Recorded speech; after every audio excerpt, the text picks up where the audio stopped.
Hey everyone, John Lorden here. We're doing a special follow-up to last week's episode of Brainscratch Searchlight.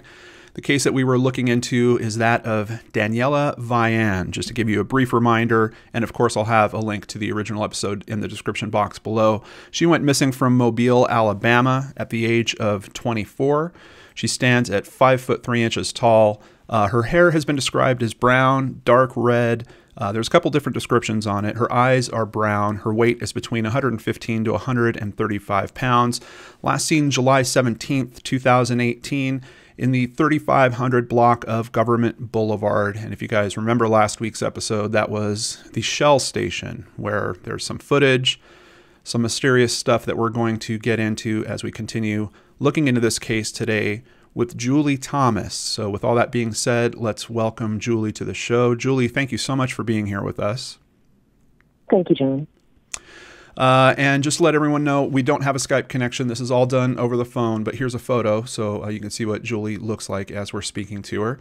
And first of all, I just wanted to ask Julie, is there anything from last week's episode that you'd like to correct or any additions that you wanted to make to the information we presented?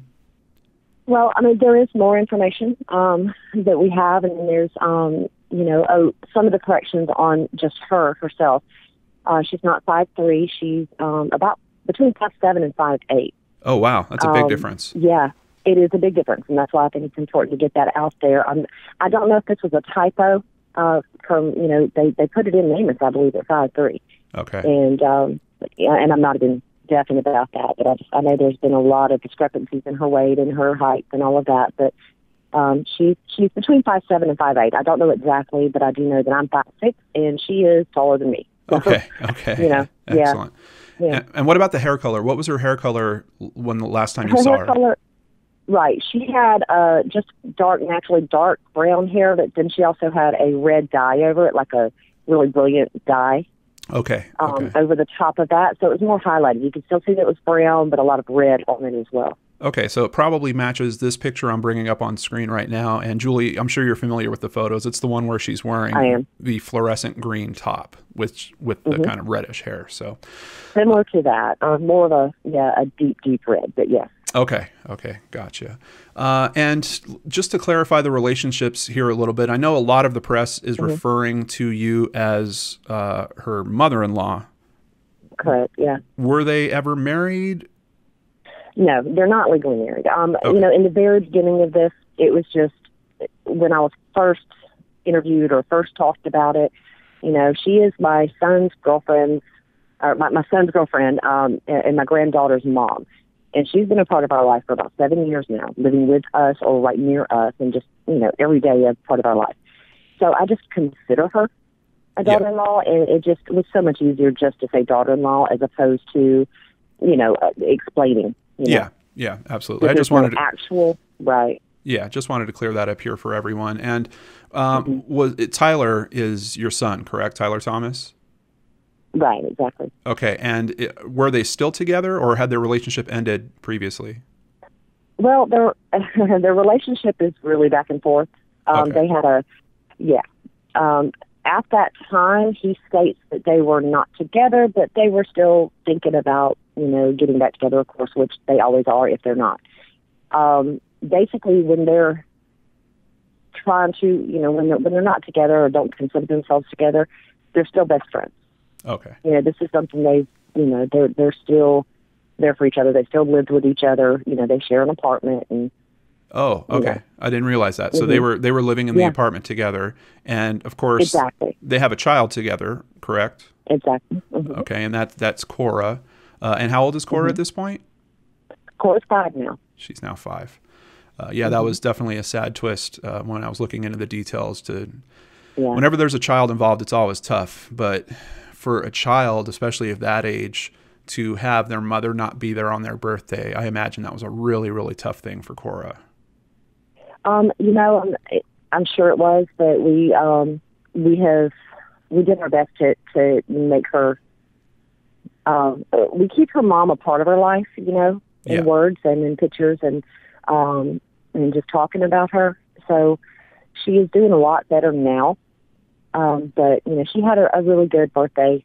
She's not spending every day crying. I'll put it that way. Gotcha. She's handling it. She's actually handling everything very well. Yeah, yeah. And just to be clear, Cora does live with you, right? She does. Okay. She does. So I'm sure that has kind of helped ease it a little bit. And at least for this little girl, she's got a stable home life that, yes, Right. she's missing her mother, but a lot of the core pieces of her home life are being held together there. And I just wanted to say thank you for doing that. I know a lot of people were curious about why the living arrangement was that way. And I would say, and I understand that. Yeah, and probably more so now that I know that Tyler was actually living with Daniella at the apartment. So would you mind explaining to us how this living arrangement came to be? I will. Well, basically, I mean, they've either, always lived, Tyler and Daniella have always lived together, either in their own place or with me or with us. And Cora just basically ended up here. She and Tyler just had their on and off relationship. And I will even let everybody know that, my son got out of the military. He started self-medicating for PTSD, and that led to heroin. So in his battle with heroin, of course, comes the relationship that is unstable.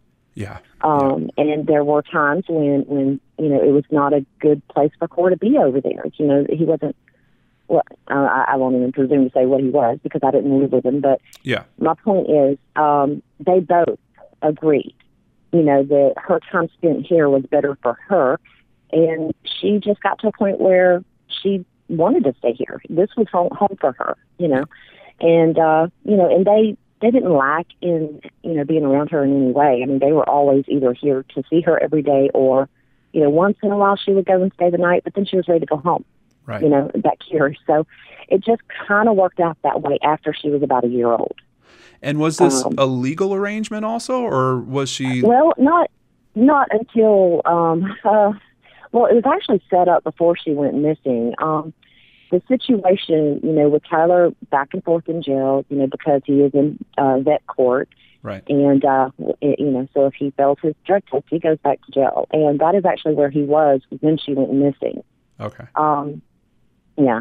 So I'm sorry, repeat the question. I was just wondering how the legal setup is on this. So okay. Yeah, Daniella goes missing, but you said that it had changed right before that. Well, it was something we had been talking about for, a while. Well over a year we had been discussing just the fact that, we could get her on our insurance if we were her legal, if we had custody. Yeah. And it would just be better all around Cora and more stable, especially in the situation that she was in. If we had custody, then we didn't have to worry about anybody stepping in and trying to take Cora away from them in the situation that they were in. If anyone were to say, he was unfit, which, at times they could have said that. Right. Basically, they agreed, and we all just collectively agreed that it would be the best thing for Cora. And then in the future, when they got their act together, when they finally grew up and Tyler got the help he needed, and, they were in a situation, if and when that time comes, then we would gladly just, give custody back, and then they could go on with their, whatever future held for them. Sure. We would work it out when it comes. Sure. So we were already in the process of getting custody of Cora. We had already had a meeting, with Cora's lawyer in the court system, where Daniella had talked to Cora's lawyer and very much agreed that this was the best thing for her. And our meeting was at our actual court date where we were supposed to get full custody, was the Tuesday after she went missing. So 1 week to the day that she went missing was our actual court date.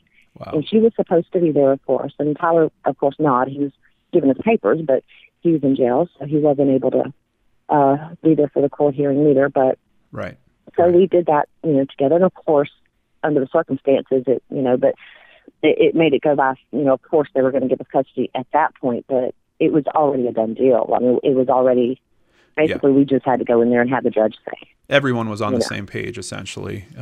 We were. And I know that there's a lot of questions about that out there, and I saw some of the comments, and I understand. I understand that. I really do, because that's first thing that some people look at is, what's the worst case scenario? There's got to be something going on here. Yeah, and people will do that. They'll look for what yeah. the motives could be for something like this to happen. Right. Yeah, and, I understand and that's that. understandable. Yeah. Yeah. But yeah, as far as Cora's concerned, and as far as, my relationship with Danniella, Tyler's, there's absolutely nothing there. Yeah. So we just need to keep looking for what actually happened. Absolutely. Absolutely. And I do think it's interesting because they did release that one page of her journal where she talks about the fact that she wants Cora to be spending the night with her, 80% of the time or something. 80% of the time. Exactly. Yeah. Did she tell you about that? Oh yeah. I mean, that was her goal. That was their goal. Yeah. That was all of our goal. I want to be grandma. I mean, right. I want Tyler healthy. Right. I wanted Daniella succeeding. I want their family to succeed. And that's, that was all of what we were all working towards. Yeah. Yeah. I think you guys were making some very tough decisions, but some prudent steps in terms of trying to secure Cora's future. And I think it's pretty obvious. Definitely. Thank you so much for telling us about all that. Sure. Was any aspect of Daniella a risk in terms of that home? I know that you're telling us Tyler really struggled. Do we know if Daniella had any similar struggles like that going on through this? Right. No, she didn't. Okay. Daniella would smoke weed occasionally, which, and she would drink like any other 25-year-old. And she's 25, by the way. That's something else. She just turned 25 in March. Okay. Before she went missing. So just that little tidbit of information. But, no, she would drink, wine especially. She loved wine, and she would smoke weed every once in a while. Now, I did hear, and I'll put it all out there, I did hear that she would, from her friend, get some pills, kind of like equivalent to Adderall, I guess. They give you energy. Okay. And that she would, pop a pill every once in a while when she do a double shift at work. Okay. But even her friend said that they don't even feel that was an issue. It was just something that, just a little booster. But I have never known her to do any heavy drugs. And even Tyler, she was the reason Tyler was doing his best to quit, because, Daniella was very steadfast on, you're going to stop this. These people are not going to be around me. Her thing was, I will bust them out. If they come around, I will rap on them, Right. She was ready to, she was so fed up with the whole world. And that is just not, Daniella really was focused on just having a future, So drugs were not an issue for her. Yeah. Admittedly, and I just want to put this out there for other people that might hear about this, because I know we're going to have comments on this video as well. Adderall can certainly be a slippery slope. And it can be. Yeah, it can really become a problem for some people. And I've talked to people before that have used drugs, and sometimes that's how it starts. It's like, I just do a little bit to get through the end of the work day, and then things can turn and your life can really throw in a different direction. But from what you were seeing, and you were in close contact with them regularly, you were not seeing any warning signs that Danniella was hitting that I really wasn't. problem. Okay. Well, right, I really wasn't. And here's the thing. I'm sure, everyone pretty much knows that she had just given birth to a baby 6 weeks prior. She had given a baby up for adoption. Right. So, for 9 months, she of course was not doing anything, any type of drugs or anything like that. And, so there was those 6 weeks. So of course she was having some physical issues after having the baby. Right. She literally went to work 3 days after having the baby. And, her body just, she was very determined. Her body was just not ready, for that yet. So she was having some issues physically. And, so she was already on some pain medication, I believe, and some antibiotics. So I don't know if any of that was in her system. I know the day before she had taken her pain medicine because she had stayed the night with me. Right. The night before that I took her to get her car. But, and she had mentioned how, it just makes her sleepy. But the thing is I don't think that the next day she was taking that medicine because she had a full day ahead of her, Well, you know what? I can't even speculate that. I know I took her to get her car, and then I believe she went home and slept till about 5 o'clock. Right. She wound up not actually going into work that day. She was scheduled, though, right? Right. Well, see, I don't know that for a fact. I seem to remember her telling me that she called off. Okay. for that day, or not called off, but whatever they call it. Yeah, called in sick yeah. Right. Well, you have to say, hey, I need off. Does anybody want to pick up my shift? Right. She had someone pick up her shift. And it seems like she was supposed to go to work that day, but she decided not to, or, and then from what I understand, because I have gotten information that, of where she was throughout that day, and she was at home until 5 o'clock that afternoon. Wow. And then she ran to the mall and, to get some things for Cora for school. I know that she wanted to get her a tie-dye backpack. Yeah. And this was something they discussed that Cora really wanted, and she really wanted to get it for her. And I don't know if she was able to or not. That's just something I'll never know. But let's find the car, maybe. Yeah. But, which I really hope they do. That's definitely a big aspect of this whole case, is that there's an entire vehicle. It's already maddening when a person is missing, but when you have a vehicle on top of that, it really ratchets things up in a different level. It does. It puts a whole new element on it. Yeah. Yeah, it really does. So just to be clear, because I didn't actually cover this on last week's episode. So she did recently have a child she gave up for adoption. I did bump into some information on that, but there wasn't quite enough of it there where I felt comfortable covering it. So thank you for verifying that information with us. That's fine. I mean, I can answer anything, any questions that people have, and I know that there are a lot of them. And, people don't like to put their, they call it dirty laundry, but, it is life. It is what people go through, and they deal with their challenges. And I'm just not one to be embarrassed by that. This is something that she went through, and she dealt with it the best she could. Yeah. And the best she felt she should. And it just is what it is. So, if it's something that people need to know about, then that's okay. And I respect that type of honesty, because if we're really trying to figure out the truth of this case, we need to know all the pieces that are going on. Yeah, and something like that could affect her emotionally at a level that is really deep. Could cause her to maybe act out in certain ways. Maybe she was drinking a little bit more than she had been before. Maybe she was leaning on other vices in some way. So that piece of information could in some way relate to what's going on with this case, possibly. So I think... Well, you never know. Yeah. Even depression, postpartum depression could be an issue, which I didn't see any signs of any major depression. I mean, she was dealing with the best she could. Yeah. And of course she was, still sad about it, but I think she dealt with it in a very healthy way.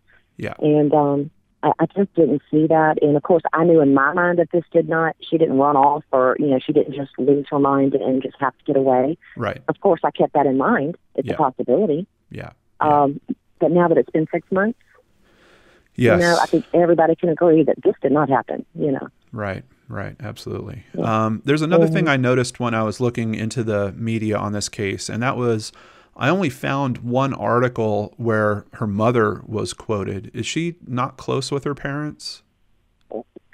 I'll do my best not to go too far into that, because it is their relationship. Yeah. And basically I'll just say that they had a strained relationship. I can only speak for what I know from Daniella. Sure. And that is that she just didn't have anything to do with her mom. Okay. She did actually reach out to her the Christmas last, and go spend about 2 weeks with her. She was going to go up there and go to college, try to get her life straight, basically at the time, get away from Tyler. She was trying to get her life straight. And, and she left her core here with me, because she knew that would be that's how she was. She did everything that she did, from the outside it may look selfish, but she really sacrificed not being with Cora in order to get her life together. Right. To be able to come back and be the parent she needs to be. Right. And this is what we worked together with. So she did. She went to North Carolina to be with her mom, and after about 2 weeks, she just said I couldn't do it. So she came back here. Yeah. Well, she tried. She tried. She did. She tried. And her relationship with her mother is between them, and I'm just going to have to keep my opinions, out of that. Right. What about her father? Is her father around? Well, her father, I have never personally met him. My son has. He's retired military, as my husband is. And from what I understand, as soon as Daniella come to live with us, which the father and mother had split at that time. Right. And Daniella did have a relationship with her father that she cared about, but she still did not keep in touch with him. Okay. You know, but I think they understood that. It was okay. It was just one of those, she didn't have anything against him. She just didn't. She pretty much put her wall up and was done. Right. Yeah. Sometimes that's what children have to do. Right. It's very unfortunate, but at least she was trying in terms of getting reconnected with her mother, and it didn't work out, and she had to go back into self-protection mode a little bit. Is her father also out of state? Honestly, yes, he's out of state. I mean, my last known location of him was Louisiana when he was stationed, but I believe he's retired now. So okay. I have no idea where he's at. I know that he does know, in the very beginning, I contacted her mother. I finally found her on Facebook because the number that I had previously didn't work. So she finally contacted me, reaching out to her on Facebook. I let her know what was going on. And for about 3 days, we were able to communicate well enough. And then after that, I had to cut ties. But I did reach out to her father's sister that I found. I don't even know how I found her. Just different people getting me in touch, because I really wanted her dad to know what was going on. Right. And I was never able to get in touch with him, but I did get in touch with, I believe, his sister, and I left information, and she talked to me a little while, and she assured me that he does now know, that she let him know what was going on, and that's really all I have heard from the family. Yeah. Julie, I really want to stress with you that I'm very thankful that you're choosing to kind of be the quarterback in terms of handling this case and handling contact with everyone and handling media and being open for interviews like this. It's really important that there's someone out there that does that role, and I'm so thankful. Well, it is important. Yeah. I'm thankful for you all. I mean, because truly, if somebody does not get the word out, then she's just going to disappear. Right. I mean, I know after Daniella went missing, after getting involved in the world of the missing, I call it, because it's almost like a whole different world. It is.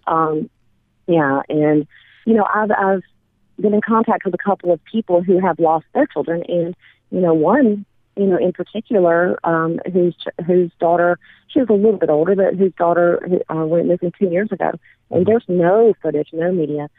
But, and I'm not, trying to lay blame or have an opinion on anything. My point, but the thing is you've really got to get people's attention. Yeah. You cannot just expect it to happen, because it's not going to. No, and even on the police angle, there needs to be coordination with private citizens and police. The tips don't come from police sniffing around and hey, we're going to work all day today on Daniella's case. It doesn't quite happen like that. No, because I've been working all day on Daniella's case for 6 months, and I still have nothing. Exactly. So say I, as in we. Army, all these people that are helping, yes. Yeah. Yes. And do you have a good support system in place? Amazing. Well, Daniella had a lot of friends that, she worked with. She worked at a bunch of different restaurants and like little, pub restaurants around town. Yeah. Ollie's, Hurricanes, Mellow Mushroom, Beer Chains, and all the girls that she met there, and guys, just all the friends just rallied in the very beginning, especially. Yeah. And we had like a mass flyer distribution all over Mobile, but there have been, a few of those that have stuck around and become friends of mine now. Right. These are people that I may have heard their name because she would mention them, but now I know them personally, and they're friends. They have just we've all connected through Daniella, and so I have a great support system, and just people that have reached out and just become friends. Just amazing people. I want to give a quick thank you to one of those people, actually. I just want to make sure you help me get her name right. Is it Shayna? Shauna. It's spelt like Shayna, but it is Shauna. Yeah. Shauna reached out very soon after I posted the video and sent me your contact information and, told me that she was basically one of your helpers, one of those people that's helping keep you supported through all this. She's not just one of my helpers. She is she's the one who kicks me out of bed when I can't get up. Yeah. She is my. She's pretty amazing. She really is. She has the energy, of a team in one little package, And I'll be honest with you, it's really hard to keep up with her, but I'm so thankful that she's there because we wouldn't have gotten as far as we have so far. I mean, of course, we still don't have Daniella, but every day there's something that we're doing towards trying to find her. That's what's important. You know, and I owe a lot of that to Shauna, you know, a lot of that to Shauna. Yeah. And I also have I was just going to say, I want to also give her a personal thank you for being there for you through all that. Right. And I mean, I'd love to throw some names out there. You know, I have Mary Borsha, who actually lives in California, who reached out. And she is a lady who they I won't say dedicates because she has her own, you know, her own life, but she has a desire to help those in my position because she has the knowledge to do so. Yeah. You know, she's been in this world, I guess you would say. Yeah. And fought these battles, and she knows what roads to take, and she has led me down a lot of great roads, you know, in the right direction, and I appreciate her keeping me on the straight and narrow, you know. Yeah. For anyone out there that, if you've ever spoken to a family member that has a missing loved one, I think it's very hard. If you've got anything left in your heart, it's very hard not to become someone that gets interested in trying to help these people and become a part of that. And that's why we see so many family members that turn around and start organizations or take up causes or just reach out to other families that are going through similar situations. It's really a special thing. It's a terrible thing that's what's connecting us, but it's really special to see that connectivity work. It changes who you are. It literally has changed who I am. Yeah. I'm truly not the same person I was 6 months ago. Right. It changes the way I see things and the way I react and respond. And, you know, I'm not as complacent as I used to be, I guess you would say. Yeah, absolutely. That's another thing I like to just kind of promote through my work on this channel is, you know, awareness, not putting yourself in dangerous situations. You never know when these things can go sideways, and it's a terrible thing for families when it does. And with us not knowing what happened to Daniella, actually what happened to her, we don't know what danger Cora may be in, or, you know, and there was a time where I was just so worried that if it's sex trafficking, you know, what if they're using Cora as a threat to her? You know, what if she is still alive out there and you know, their access to Cora is what is keeping her away, you know, because this does happen. Yes. You know, it's not the world I ever thought I would be living in, but it is a possibility. So there was a time where I've completely sheltered Cora from anyone and everyone. Yeah. You know, if I didn't know you personally, you know, you don't need to be around her, and she's not going anywhere without me. Yeah. You know, and I did my best not to let that affect Cora, but you know what I mean. Yeah. No, absolutely. I think that's normal and smart to respond in that way, because you make a very good point. I was worried that I was going a little crazy, but you know, yeah. You know, I was worried that I was. Yeah, I was trying to stay within that line of stepping out of the bounds of reality, you know, with my worries. Yeah. There's reasonable steps that you can take, you know, maybe it's installing some home security or something along those lines. But yeah, if you find yourself staring out the window for 18 hours out of the day, it can definitely go too far. So just to get some things clear. So Daniella and Tyler kind of on again, off again. Was there any other romantic interests in her life at the time that she disappeared? I don't think she had any romantic interest. I mean, she really was all about Tyler. I mean, they truly were in love. They just couldn't get their life together. Okay. Now, she has dated, obviously. You know, she had gotten pregnant. So she has dated other men randomly, and, you know, and this was at a time where they were not together. So it's not like she wasn't wanting to go out there and just cheat. You know, she was trying to date other people to see, you know, how that world was. But no, I don't think there were any definite love interests. I mean, you know, she would date, and then if she and Tyler decided to get back together, then those people would be gone again, you know. Okay. But it wouldn't be out of the realm of possibility that there could be some other person we don't know about. It's possible. Okay. I mean, it's always possible. Okay. Yeah. I mean, even someone that had a loving, you know, marriage for 30 years is still possible. Yeah, you know? That's a very good point. Absolutely. Yeah. And I think you clarified this in the comments, but she did have both sides of her nose pierced, correct? True. Okay. True. And I believe she only wore the piercing on the right side from what I remember. Okay. But I don't want to go by that. I do know that she had her nose pierced on both sides. Okay. Yeah. So it wasn't just jewelry. It wasn't just like a clip-on or something like that. She actually had piercings on both sides. But she would most often wear something on the right side. And then we have the tattoo mandala on the left shoulder with two tombstones that are close to it, right? Right. The two tombstones are like on a collarbone, and in each tombstone it says to die, and then the other one by your side. Oh, okay. Okay. Yeah. Gotcha. And then she had the elephant on her left wrist. Right. Right.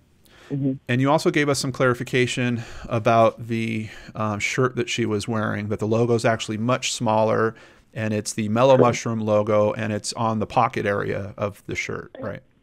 Right. Well, this is what Randy, her friend that she had actually gone to see that night at Hurricanes, that was the bartender, this was what he was saying, is that her shirt that she was wearing was the black Mellow Mushroom shirt, and it just had the logo, you know. Okay. So not the tie-dyed version, because I keep hearing in the comments, everyone's telling me about these tie-dyed versions of the shirt, but this one specifically was black. There's so many. Yeah, there's so many different versions of that. Yeah. You know, I mean, you don't know how many different ones I've watched. You know, there's so many.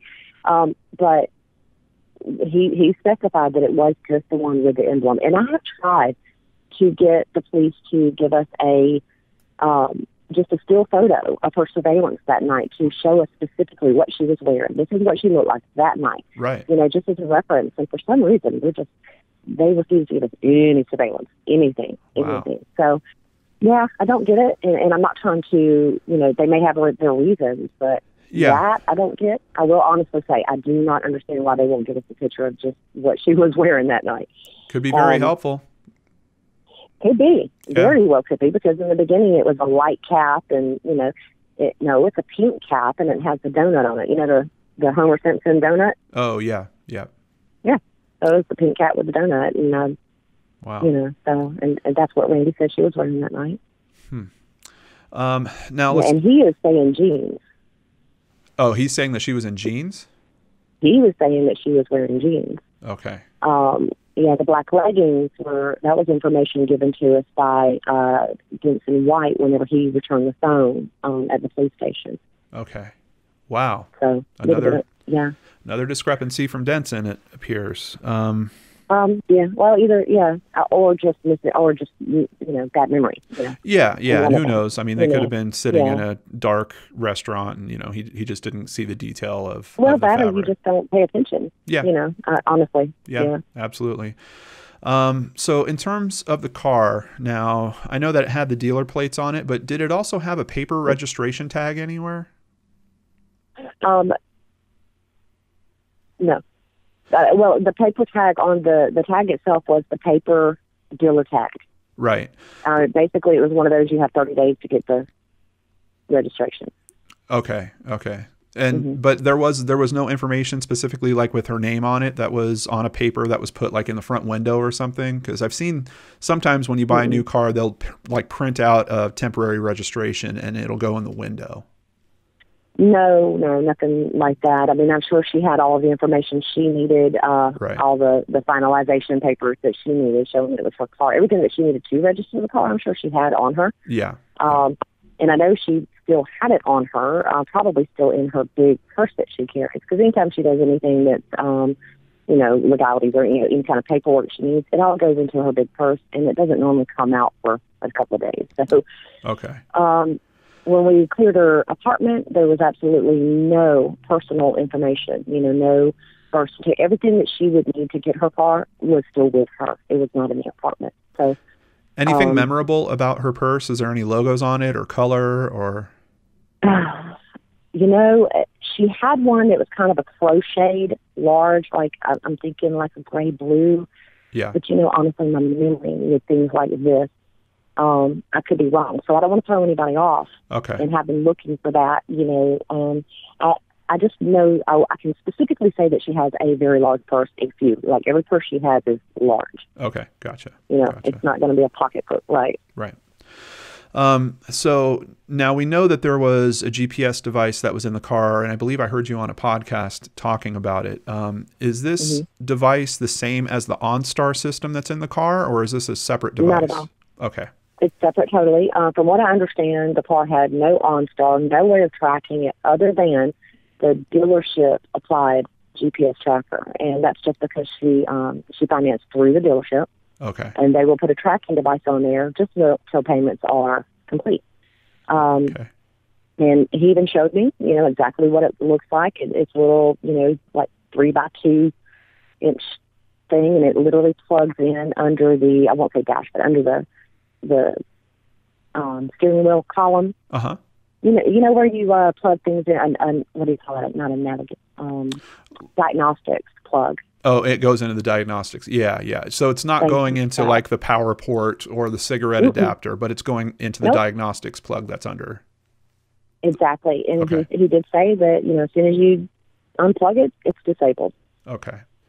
Yeah. So there's no, reason to get rid of it or anything like that. It literally, as soon as you unplug it. And he said, 2 minutes on Google or 2 minutes on YouTube and, 30 seconds to undo it, unplug it would do it. So anybody could undo this.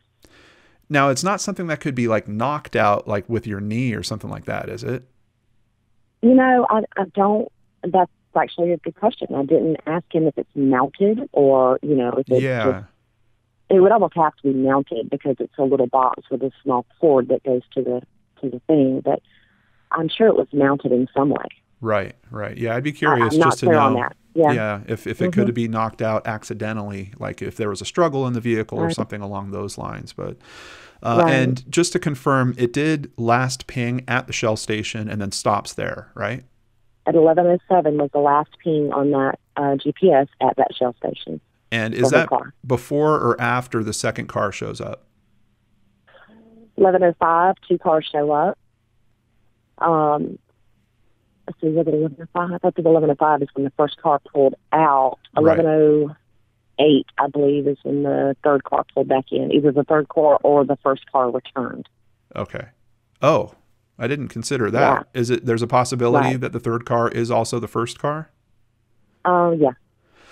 Have you ever seen that footage? I have seen it once on the news, and while I was watching it, I was calling the police asking them, what is this? Because they actually told me that there was no surveillance. Wow. And they were very upset that it was on. The news station had actually obtained this footage, and they were not going to release that. They actually were telling me that there was no footage, that it was all motion activated, and they didn't get close enough to they made up a story. Wow. Said there was none. Wow. And I agree with that. Okay. We'll keep looking, well, then it comes on the news. Okay, here's footage from the Shell that she was at.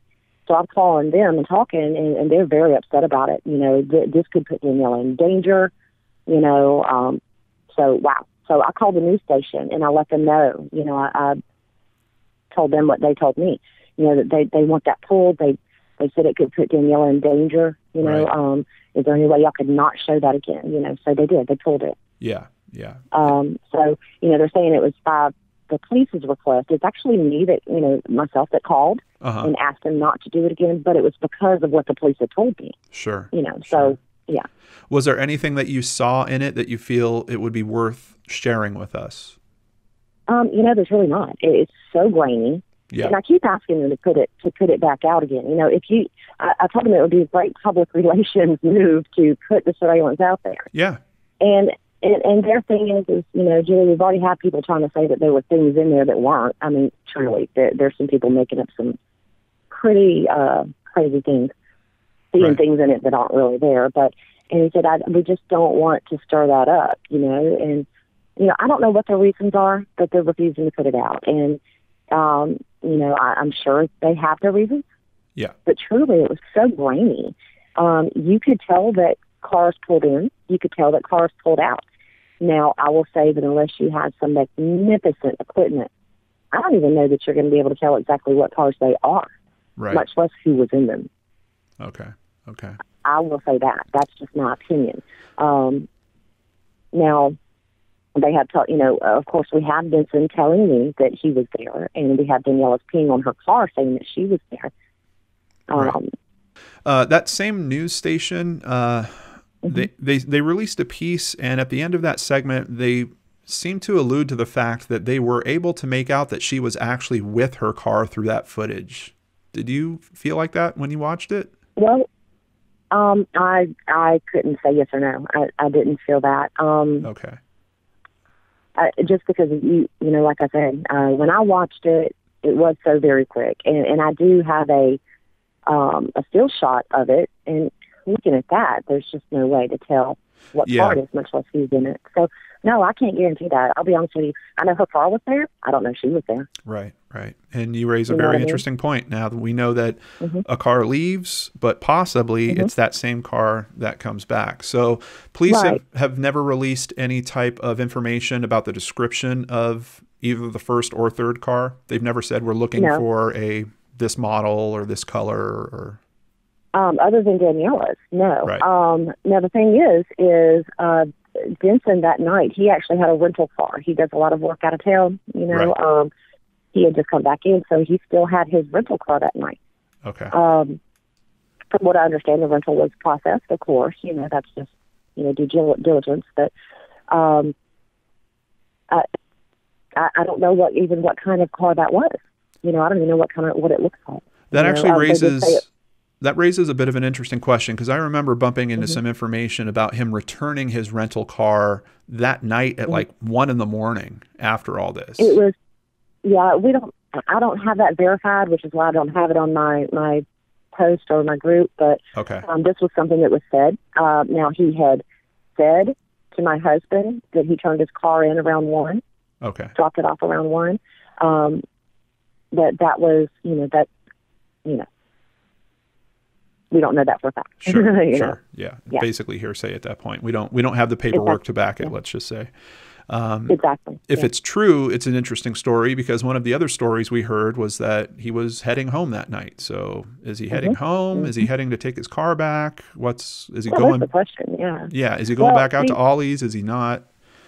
Right. Well, we got a couple of different scenarios, and, you know, maybe he was nervous. I mean, I'm not going to sit here and say this guy did something, you know, because, you know, he could have very well been on his way, because the police are saying that they followed surveillance after the shell of Danniella and Jensen White's car separating at some point.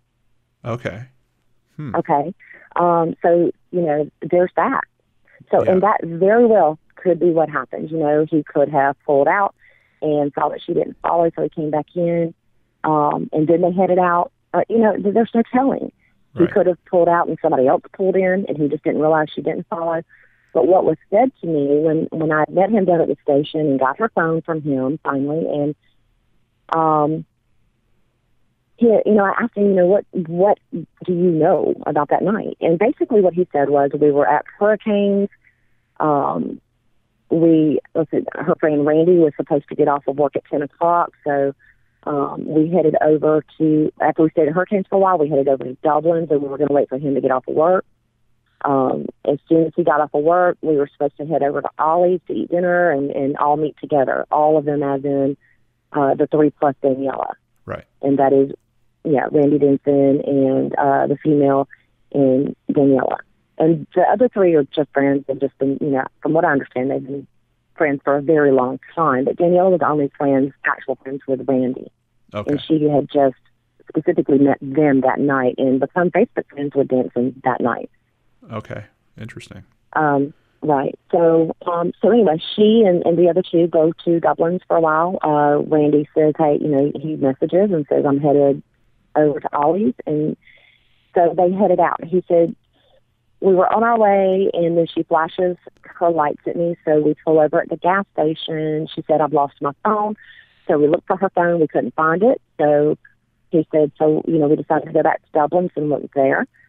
He said, I pulled out, and, you know, basically she never showed up. You know, that was the last time I saw her. And when I asked, well, why were you all the way on Highway 90 and the interstate? You know, why were you out that way? That is nowhere near your destination. He said, he kind of backtracked and said, well, I was actually headed home, and I think she got confused and followed me instead of going to Ollie's. Okay, alarms are going off in my head because Danniella worked at Ollie's. She knows where Ollie's is. She knows the area. She knows not to go. So basically that just tells me something's not right here. There's more to the story. I don't have to know the whole story, right now. Yeah. So I didn't interrogate him. I'm just thinking, well, maybe something was going on that he just doesn't want me as sure.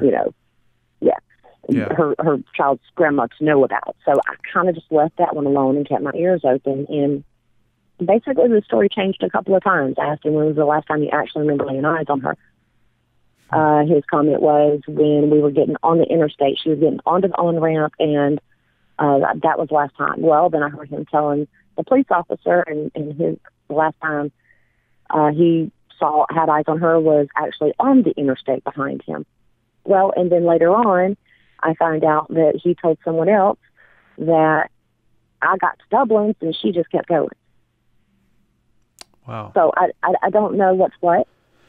I guess we can assume possibly that there was a different vehicle that was behind him, and maybe he's confusing that with her. Obviously, we know she didn't leave, at least at that time, unless he's talking about, did he support the theory that he had left the gas station but then came back a few minutes later? Did you have a chance to ask him about that? No, because we did not know about that until way after. The only time I've spoken with him is when we went to file the report. Okay. So I didn't have that question to ask him at that time.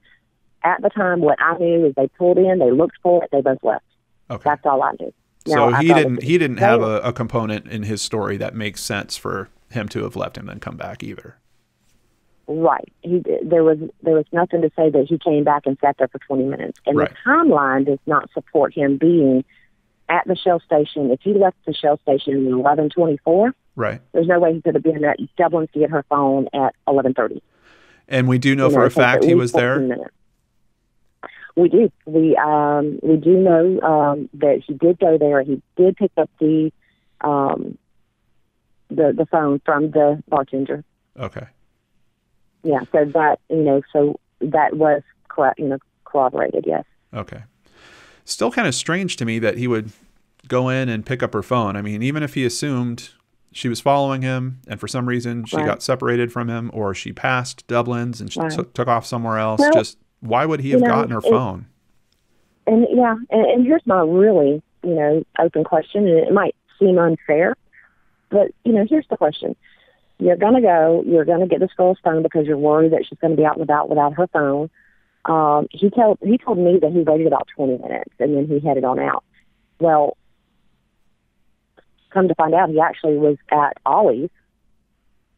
He told, all of them have told me that he went to Ollie's, and he was there by 11:37, I believe. So he waited no time. Yeah, so he was already at Ollie's. No, you know what? It was, I was told that the girl who found the phone, she said that she left for work at about 11:30 when she walked out, and that's when he was there. So probably about 11:37 is when there was a text message. You can look on the timeline. I might be off a little bit, but sure. Look on the timeline, and the text message says, he showed up at this time or something like that, or I'll be there in a minute or something. But so he didn't wait for her, right? And okay, so he has the phone, this girl that he really doesn't know that much. He's going to his good friend, and he's in front of his good friend, who is also good friends with Daniella. Why did he not just give her her phone? Mm. You're a friend of her. Why don't you give this to her? And he had asked Randy, what should I do with the phone? And Randy had told him, why don't you take it up to where she worked? Don't know why, but that's what he said. And to be fair, I mean, Randy hasn't really seen Daniella in about a year. I mean, they really haven't spent any time together. Okay. Since their previous working together and all of that. They remain friends, but it was one of those, they've been meaning to get up and just have it, so she took that opportunity to do it. So it's not like they saw each other every day. So that could have been the reason that Randy didn't say, hey, let me just take the phone. Right. Did Randy work at Hurricanes or Dublin's? Well, both. I believe that's where he worked when he met Daniella with Hurricanes. Okay. The two of them worked together, and that's how they met, but that was light years previous. Okay. I was just wondering, because if he was working at Dublin's that night, then, Oh, I'm sorry. No, Randy was not working at Dublin's. Randy was working at Heroes. Okay. Okay. Perfect. I may have misspoke. Yeah, I No. may have I was. misspoken. Yeah, that was me not understanding that correctly. Okay. Yeah. No, I'm trying to figure out the logistics of this phone bouncing around, and then we also have a very strange thing in that Denton calls you from the phone, right? Mm-hmm. Yeah. So Wednesday morning, it was like 7:30 in the morning. I get a phone call, and I'm not an early riser, so of course it woke me up. I looked at the phone number, and I answered it, and it was Jensens, who of course, basically the phone call went like this. He called and said, "Hey, I have this phone that I found, and I saw some pictures of a girl on there, or I saw some pictures of a baby, and I thought that she might really need her phone, so I was just trying to, I got in touch with you. I think her name was Daniella or something. Honestly, I can't tell you verbatim what was said, because like I said, I woke up with this information, and it's been 6 months. Yeah.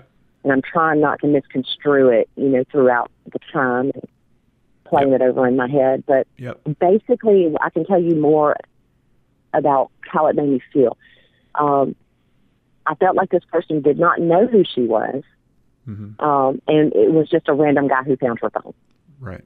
That was the feeling that I got from this. And so my thing to him was, why don't you just go ahead and take it to PF Chains? That's where she works. Drop it off with them. They'll make sure she gets it. I thought that would be the safest, best thing to do. Sure. And keep in mind that, my husband and other son and Cora were out of town visiting my husband's sister. They go up there pretty often, and they had already been gone like 3 days. They were due to be back Thursday. Okay. And this was the day that Daniella was planning on being here. She, Cora was supposed to be back like Thursday. They usually get here around lunchtime, you know. So she was planning on just coming here when Cora got home and staying the night that night and then heading to work the next day, Friday morning. So I truly did not even worry about Daniella until Thursday. Right. Because, and now Vincent had called me a couple of times. Because later that morning, I believe Tyler had called Daniella's phone, and he answered, and Tyler had directed him to call me. That, well, you need to talk to my mom again, and get her to find out where Daniella is, because Tyler obviously worries. Yeah. And then, of course, I got a phone call from Tyler later, but we basically just decided that she's probably just hanging out with her girlfriends, and it's not uncommon for Daniella to lose her phone. Right. She'll be that, I found it in my couch a few times, it's just not an uncommon thing for her. So it really did not put any red flags up. And then, of course, when Thursday came, I was concerned. And then by Thursday night, I'm like, yeah, something's definitely wrong. So Friday morning, we went and did the thing. Right. Now, in that, of course, that morning, Wednesday morning, I called her apartment and asked them to put a note on her door. Hey, call Julie. I know where your phone is. And then I went by there that afternoon, and the note was still there. So she had not been home. Right. Hence me thinking, well, she just decided she either, hooked up with somebody, or she's hanging out with a girlfriend. It wasn't my business. I figured she's doing her thing. She's got her freedom, Yeah, she's 25. Yeah. So, she's 25. Her daughter's not in town right now. She has no responsibilities as far as I'm concerned. So, I didn't expect to see her this summer. Yeah. Yeah. Now, does her phone automatically lock? It does. It does. It has a 6-digit code to get in. Wow. And was it locked when Denson showed up to the police, or showed up with it? No, he didn't bring it. He dropped it off at her work, right? Oh, no, he did not. He got it. He kept it with him the whole time. He met me at the thing to turn her phone in, because he still had it. Now, I will say that he had offered to bring it to me. Yeah. He had called, a few times, and kind of, concerned, like, have you gotten in touch with her? And finally I was like, look, when I get in touch with Daniella, I'll ask her what she wants me to do with the phone, because he had asked me, do you want to come get it? And I'm thinking, no, I don't know this guy. I'm here by myself. My husband's out of town, Yeah. I'm not going to go meet somebody. So I'm just trying to think logically and rationally. I told him, when I talk to Daniella, I will find out what she wants to do, and I will get back with you. Thank you. I appreciate this, So Friday morning he called, actually, when we were getting ready to go up and do the report. And I told him that, no, we're going to go do a missing persons report on here. And he said, okay, well, I'll just come take the phone up there. I said, good. Thank you. I appreciate that. Yeah. So when you get the phone, which first of all, the police don't take it, but you get it, right?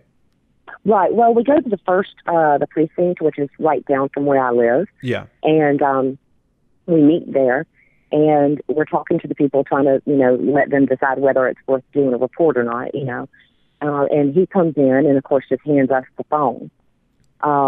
As we're talking, they're trying to decide what to do, and then they decide, okay, well, this is pretty valid. You need to go ahead and do an actual report, and we need to send you over to headquarters, which is about, 15, 20 minutes away.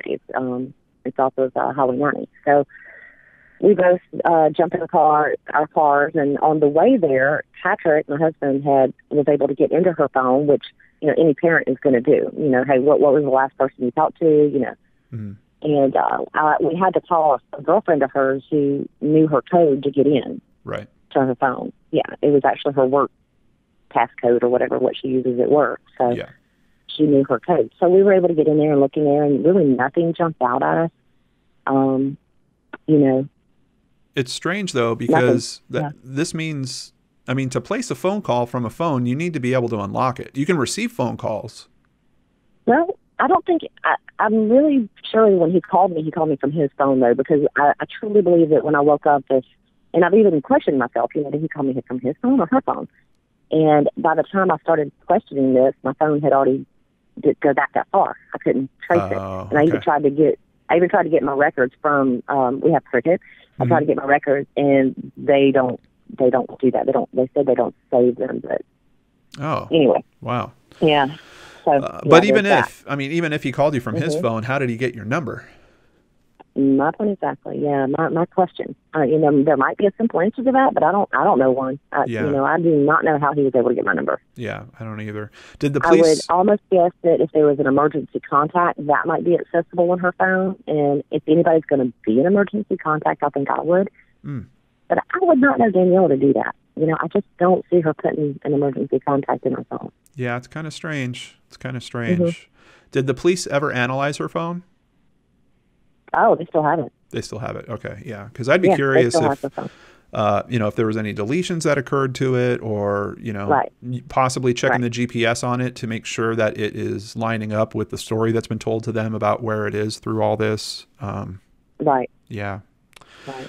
Well, I do have someone saying that the phone was at Dublin. So yeah. Okay. Right.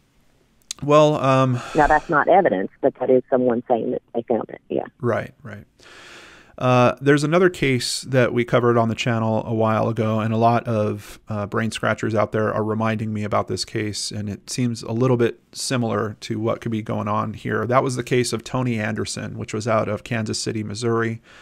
Unfortunately, they did find Toni and her vehicle in a large source of water. Have they done any water searches in particular for Danniella? Not officially. And I actually just talked to him about this the other day, because I have people who have just graciously contacted me that do things like this, and given me pinpoint areas to look, and if there's a possibility that the car could be there, they will come and do water searches themselves. And I've talked to the detectives about this, and they said that they have not done any official water searches, but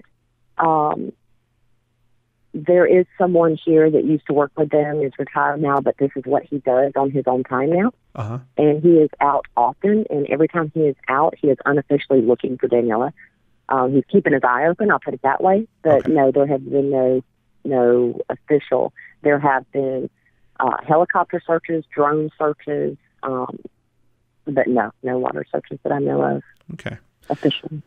And where should we direct people that want to learn more about this case, or is there other ways that we can help you with this case? Well, right now, of course, we have our group. It's #Bring Daniella Home, and I do have official Julie Dykes Thomas on there, just because there are a lot of groups out. Yeah. And we had started Bring Daniella Home with some people who had reached out to me, and they added in the group for me because I had no idea what I was doing. They ended up not being as the angels that I thought they were in the beginning. So I separated my ties with them and created this group. We did keep the name Bring Daniella Home, but I made sure to put official Julie Dykes Thomas on it. Now, I separated my ties because they were very much into the drama and the theories and, tell me what you think could have happened, and that's not going to solve, it's not going to find her. Right. And it was just overwhelming, and I had to get away from them. So our group literally posts information that may be helpful as far as factual, anything that we were able to validate, then it's on there. If it's not, then it's not. I mean, even the chit-chat between me and Jensen, our conversation, that's not on there because that has nothing to do with, where she was, who may have seen her. Right. Right. So, there's that. Then, of course, there's all the news and everything else. But not a lot. There's really just not a lot of information to give. Yeah. Other than what we have on the group, there's really no more. So we don't update very often. I update if there is something, but I just haven't had anything. Mm-hmm. There's truly just nothing. Yeah. Are you thinking of putting together any type of vigil or any event like that? Well, we did actually just have a 6-month vigil last Thursday, I believe it was, the 17th. Yeah. We had a vigil. It was just a candlelight 6-month vigil. And I think right now, as far as it goes, I think we're just going to see as it comes. I'm just going to concentrate on looking for her. And I'm going to do it in a, we have literally been physically out almost every day looking for her. I don't care if it's down every dirt road, every, dead-end road with woods. We're going through woods looking, Wow. Every place that there's water, we're looking. I've got friends out there that have drones that, hey, I'm not able to get over here because there's no access to take a drone in this area, and right. So every day we're trying to figure out something physically that, we're physically doing something to try to find her. But here's the thing. I don't even know where she was last seen. Right. Her ping was on her car, but then again, we're saying that, I'm getting information from the detective that her car was being about town. Now, no specifics, of course. I don't know. I don't know where her car was last, so I don't know where to look. I've been chasing my tail for 6 months, so I'm going to redirect. We're gonna back off on that a little bit and actually just try to figure it out a little more logically, intellectually, rather than Yeah. Yeah. It is really tough when you don't have a solid last area that she was seen. It's not like you can ask the community to come together, get several hundred people and go, stomping through the wilderness because right. that it's reasonable that she could be in that area. All we have is, right. her leaving a shell station, and she could have gone anywhere from there. So true. Very true. And, and with Mobile being a port city, I'll put this out there. Yeah. We have organizations that have talked to us, sex trafficking organizations, and we've given them the information that we have. Yep. And they're saying it's a very high possibility that is that it's probable. Right. Right. It's not only possible, it's probable that, this could be sex trafficking. It sounds very much like a setup. It's just too clean and too, Yeah. But that's one of the possibilities. Like I said, she could have been, it could have been a part of an organization and she was taken, and she was watched and it was planned and she was taken that day. Or she could have, something could have happened between, her and Vincent, and, or she could have drove off on her own and had an accident and we just haven't found her yet. Yeah. Yeah. There are so many different things that it could be at this point. Yeah, absolutely. And I just don't, and one is as possible as the next. Yep. Well, Julie, I think you're doing an amazing job of trying to stick to the facts on this, presenting only relevant information, contributing in all these different ways. And then, of course, on top of all that, you're taking care of Cora. And once again, from the bottom of my heart, thank you so much for everything that you're doing on this case. Thank you for being so open and honest with us here. And if there's anything that we can do for you, please, please, please don't hesitate. Please reach out. I appreciate that. Yeah. I appreciate that. And, and I really would like to do a shout out to all of the people who have helped. I mean, in the past, we had a GoFundMe set up. Yeah. And, and the money that was contributed, we've done a few different fundraisers, and the money that was contributed was so helpful. I mean, and the flyers and the, just everything that we've needed.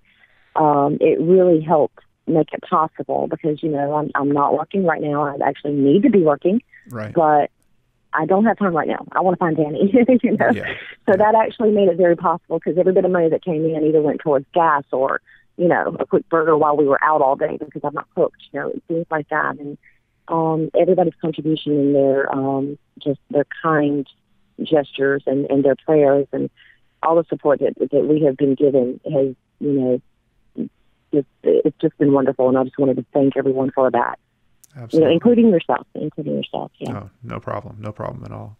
Once again, a very big thank you to Julie Thomas for being so open and sharing so much information with us. I want to also particularly call out that her opening up about Tyler's struggle with heroin just really touched me. And I know many of you out there have experience with family members that have struggled. If you don't have experience with it, it's one of those things that, a serious addiction affects 1 in 10 people. If your family's bigger than 10 people, you've probably got something going on there. It just might not be a matter of you being aware of it. But for those of us that are touched by it, it's a really tough thing. And having some compassion and understanding for it is such an important component. And I ask that we all do the same, particularly in the comments when we're talking about this case, if you do want to discuss some aspect of Tyler. On top of that, just wanted to give you all a quick update. Julie gave me an update on what happened with the whole Jason Dykes issue. You might remember from last week's episode, that is where police basically did a raid at his property, and they said at that time that it was related to Daniella's case. Now, I pointed out in last week's episode that isn't what actually happened in terms of the charges that were filed. Now I can tell you all of those charges were dropped except for one charge for domestic violence, and I believe he actually pled guilty to that. Outside of that, all the other charges, the fact that he was, keeping his girlfriend essentially locked up on site, I believe it was easy to disprove because there was video surveillance at the location that was showing her coming and going seemingly of her own free will whenever. So the update from Julie is that all charges dropped except for one count of domestic violence, which he did plead guilty to. So that's how all of that shook out. That's it for this week's Brainscratch Searchlight, everyone. Thank you so much for joining me here. Please share this information if you have friends that live in the Mobile area. This is a really tough case. There's a lot of components to it. Someone out there has the information we need. We just need that person to do the right thing and to call it in. So if you happen to be that person, check the description box below. You've got all the contact info you need there. Take care, everyone, and I'll see you back here on Friday with a brand new Brain Scratch right here on the Lord and Arts channel.